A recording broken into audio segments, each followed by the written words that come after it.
بسم اللہ الرحمن الرحیم۔ السلام علیکم۔ سب سے پہلے درود پاک، اللہم صلی علی محمد وعلی آل محمد وبارک وسلم۔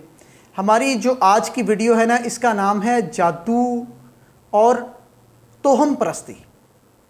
جادو ٹونا اور توہم پرستی۔ توجہ کے ساتھ ویڈیو کو پورا دیکھیے گا، کیونکہ آپ لوگ یا ہم لوگ اس خرافات میں برابر کے حقدار ہیں اور سوچتے ہیں کہ اگر ہمارا کاروبار نہیں چل رہا تو شاید ہم پر کسی نے جادو ٹونا کیا ہے، ہمارا مکان نہیں بک رہا، ہماری گاڑی نہیں بک رہی، ہمارے معاملات ادھورے ہیں تو شاید کسی نے ہم پر ٹونا کیا ہے، اور ہم مختلف قسم کی بدشگونیوں کا شکار ہیں۔ اس ویڈیو میں آپ کو یہ مکمل بات بتائی جائے گی، توجہ کے ساتھ ویڈیو پورا دیکھیے گا، اور اگر ہو سکے تو ہمارے اس یوٹیوب چینل کو سبسکرائب کر لیں تاکہ روزانہ کی بنیاد پر آپ کو اچھی ویڈیوز ملتی رہیں۔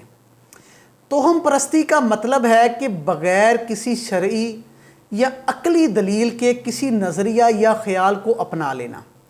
توہم پرستی کی ایک صورت بدشگونی بھی ہے، کسی چیز، دن یا مہینے کو برا سمجھنا۔ نجومی کے ذریعے قسمت کا حال معلوم کرنے کو بھی توہم پرستی کہتے ہیں۔ ظاہری اسباب میں اثر پیدا کرنے والی ذات اللہ پاک کی ہے۔ کسی چیز، دن یا مہینے کو منحوس سمجھنا بدشگونی ہے۔ بدشگونی اور توہم پرستی قابل مذمت ہے۔ اللہ تعالیٰ کی معیشت کے بغیر کوئی بھی چیز انسان کو نقصان نہیں پہنچا سکتی۔ یاد رکھیے گا، اللہ پاک کی مرضی کے بغیر کوئی بھی چیز، کسی قسم کی کوئی چیز کسی بھی انسان کو نقصان نہیں پہنچا سکتی۔ نفع اور نقصان کا اختیار اللہ پاک کی ذات کو ہے۔ جب وہ خیر پہنچانا چاہتا ہے تو کوئی شر نہیں پہنچا سکتا، اگر وہ کوئی مصیبت نازل کر دے تو کوئی اسے دور نہیں کر سکتا، چاہے آپ کسی کو کتنے بھی روپے دے دیں، کسی بھی پیر، کسی بھی بندے کو جا کے بکرا دے آئیں، وہ دور نہیں کر سکتا جب تک اللہ پاک نہ چاہے۔ انسان کو جو بھی مصیبت پہنچتی ہے نا، وہ اس کے اعمال کا ہی نتیجہ ہوتی ہے۔ جو لوگ دین اور علم سے محروم ہیں نا، وہ توہم پرستی میں مبتلا ہو جاتے ہیں۔ کسی انسان، جانور، دن یا مہینے کو منحوس سمجھنا جہالت اور توہم پرستی ہیں۔ اور آگے جو مہینہ آ رہا ہے جس کو ہم سفر کا مہینہ کہتے ہیں، بعض لوگ اس کو منحوس سمجھتے ہیں۔ وہ دراصل خام خیالی کا شکار ہیں، کیونکہ زمانہ جاہلیت میں بھی لوگ سفر کے مہینے کو منحوس سمجھتے تھے۔ مستقبل کے حالات جاننے والے ستاروں کی چال، فال یا جادو ٹونے وغیرہ کا استعمال اسلام میں حرام ہے۔ مستقبل میں اللہ تعالیٰ سے خیر طلب کے لیے اللہ پاک کے رسول صلی اللہ علیہ وآلہ وسلم نے استخارہ کرنے کی تعلیم دی ہے، جس کا سنت طریقہ یہ ہے، توجہ کے ساتھ سنیے گا، کہ 2 رکعت نماز نفل پڑھ کے اللہ تعالیٰ سے خیر طلب کرے اور دعا کرے۔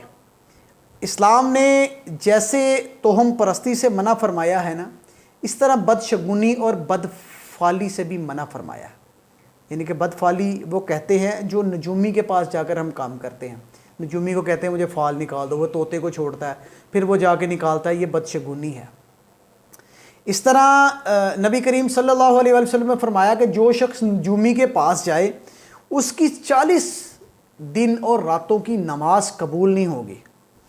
اسلامی تعلیمات میں بدشگونی کی اجازت نہیں ہے، یعنی کسی انسان، جانور، چیز یا وقت، اس سے بدشگونی لینا درست نہیں ہے۔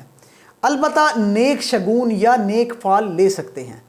انسان کو ہمیشہ پر امید رہنا چاہیے اور اللہ پاک سے اچھی امید رکھنی چاہیے، کیونکہ اللہ پاک بندے کے ساتھ اس کے گمان کے مطابق معاملہ فرماتا ہے۔ جادو جو ہے نا، وہ ایک حقیقت ہے۔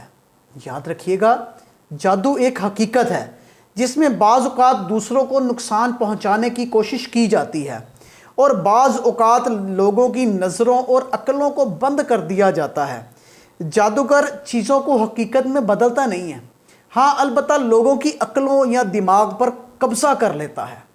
اسلام میں جادو کرنے، ٹونا کرنے اور کرانے کو سخت گناہ قرار دیا گیا ہے۔ جادو وغیرہ سے محفوظ رکھنے کے لیے سورہ فلق اور سورہ ناس پڑھنے اور اجوا کھجور کھانے کی ترغیب دلائی گئی ہے۔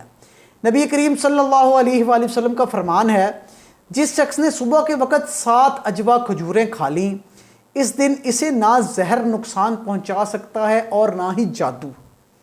نبی کریم صلی اللہ علیہ وآلہ وسلم نے فرمایا کہ تباہ کر دینے والی چیز جو ہے نا وہ اللہ تعالیٰ کے ساتھ شرک ہے، اس سے بچو اور جادو کرنے اور کروانے سے بچو۔ نبی کریم صلی اللہ علیہ وآلہ وسلم حسن اور حسین جو شہزادے تھے نا دونوں، ان کو یہ دعا پڑھ کر دم فرمایا کرتے تھے۔ اعوذ باللہ پڑھتے، بسم اللہ پڑھتے، پھر دعا پڑھتے، اعوذ بکلمات اللہ التامات من کل شیطان وہامۃ، لیکن جس کا ترجمہ ہے کہ پناہ مانگتا ہوں میں اللہ کی شیطان سے، ہلاک کر دینے والی ہر زہریلی شے سے اور نظر بد سے۔ حضرت ابراہیم علیہ السلام اپنے بیٹوں حضرت اسماعیل علیہ السلام اور حضرت اسحاق علیہ السلام کے لیے بھی یہی دعا فرماتے تھے۔ جادو، ستاروں اور فال کے ذریعے قسمت کا حال جاننے اور توہم پرستی کی وجہ سے معاشرہ بہت سی بیماریوں کا شکار بن جاتا ہے، جن میں سے چند ایک یہ ہیں۔ ایسے لوگ مسائل کی جڑ تک پہنچنے کی بجائے غیر ضروری کاموں اور باتوں میں الجھے رہتے ہیں۔ ایسے لوگ شاید وقتی فائدہ تو اٹھا لیں لیکن بڑی بڑی کامیابیوں سے محروم رہتے ہیں۔ توہم پرست لوگ اپنی جہالت کی وجہ سے بعض اوقات مذاق کا نشانہ بھی بن جاتے ہیں۔ توہم پرست اور خرافات کے شکار لوگ معاشرتی تعلقات سے محروم رہتے ہیں اور دوسرے لوگوں سے بدگمان رہتے ہیں۔ جادو ٹونے اور ستاروں کی چال کے ذریعے سے کام بنانے کے شوقین لوگ اپنا مال اور ایمان کا نقصان تو کرتے ہی ہیں، بعض اوقات اپنی صحت کا نقصان بھی کر بیٹھتے ہیں۔ ان کو بتاتے ہیں جادو ٹونے کرنے والے کہ تم یہ کرو، یہ کرو، یہ کرو، بعض اوقات وہ عمل الٹا پڑ جاتا ہے اور اپنی صحت کا نقصان کر لیتے ہیں، بعض اوقات اپنی جان سے بھی جاتے ہیں۔ عامل اور شعبدہ باز جو جاہل قسم کے عامل ہوتے ہیں نا، ان کے ہتھے چڑھ جاتے ہیں اور طرح طرح کی پریشانیوں میں مبتلا ہو جاتے ہیں، اللہ پاک کی قدرت پر یقین ہی نہیں رکھتے۔ مستقبل میں اللہ تعالیٰ سے خیر طلب کرنے کے لیے نا اور حاجات پوری کرنے کے لیے، شر سے محفوظ رہنے کے لیے استغفار پڑھیں، خیرات دیں، صدقہ دیں۔ صدقہ اسلام میں بڑی اہمیت رکھتا ہے، صدقہ بلاؤں کو ٹالتا ہے۔ جب صدقہ انسان دے دیتا ہے نا تو پھر وہ ہر قسم کی بیماریوں سے، مشکلات سے بچ سکتا ہے۔ دعاؤں کا اہتمام کریں، نمازیں پڑھیں، درود و سلام پڑھیں اور نبی پاک صلی اللہ علیہ وآلہ وسلم کی روشن تعلیمات سے روشنی حاصل کریں۔